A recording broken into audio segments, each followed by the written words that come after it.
আজকে আমরা এই ক্যারেক্টারগুলোকে তৈরি করব একেবারে এক ক্লিকে। এই ক্যারেক্টারগুলো পোজ সহ আমরা তৈরি করব। আপনাদেরকে দেখাবো কিভাবে এই ক্যারেক্টারগুলো তৈরি হয়ে যায়।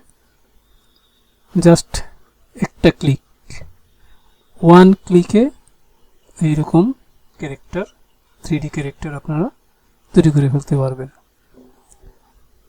এবং সহজভাবে এই কাজটা করা যায়। তো এই জন্য আমরা যে কাজটি করব সেটা হলো সেম এই 3D, এখানে ট্রাই দি পলিগ্রাউন্ডে চলে যাব।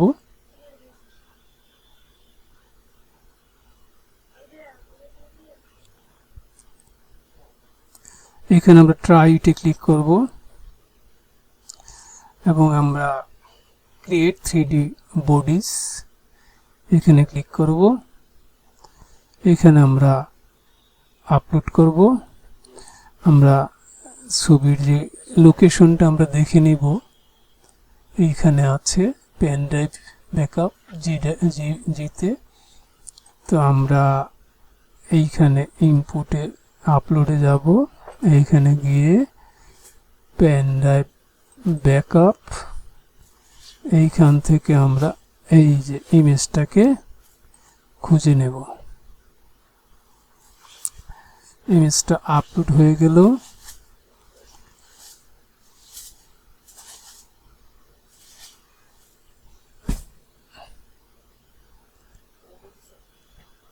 এইখানে আমরা আবার যাব, এখানে এই অনেকগুলো হওয়াতে সে ধরতে পারছে না। তারপর আমি দেখব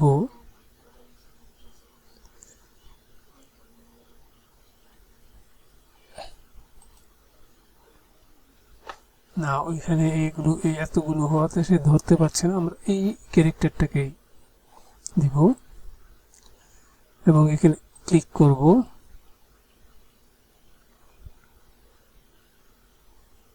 এই যে একদম পোজ সহ ক্যারেক্টারটা তৈরি হয়ে গেল। দেখেন একদম এই পোজে তৈরি হয়ে গেল। আপনি এখানে এই যে দেখেন সেম পোজে সেম পজিশনে ক্যারেক্টারটা এখানে তৈরি হয়ে গেছে। এখন বুঝতে পারছেন যে কত সহজে 3D ক্যারেক্টার আমরা ক্রিয়েট করতে পারি এবং পোজগুলো আমরা এখান থেকে নিতে পারি। যে চাইলে ডাউনলোড করে আমরা এটাকে ব্লেন্ডার বা অন্য কোনো 3D সফটওয়্যারে ব্যবহার করতে পারবো এবং নতুন করে রিগটাও তৈরি করতে পারবো।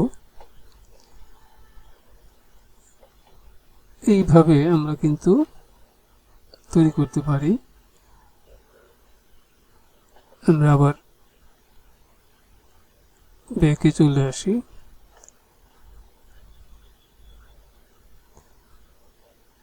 যদি অনেক ক্যারেক্টার একত্রে থাকে সেই ক্ষেত্রে আমরা এইরকম তৈরি করতে পারবো।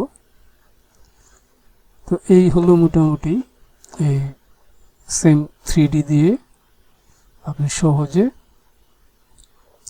যে কোনো অবজেক্ট, বডিজ ইত্যাদি ক্রিয়েট করতে পারবেন। তাহলে আমরা আজকে এই পর্যন্তই।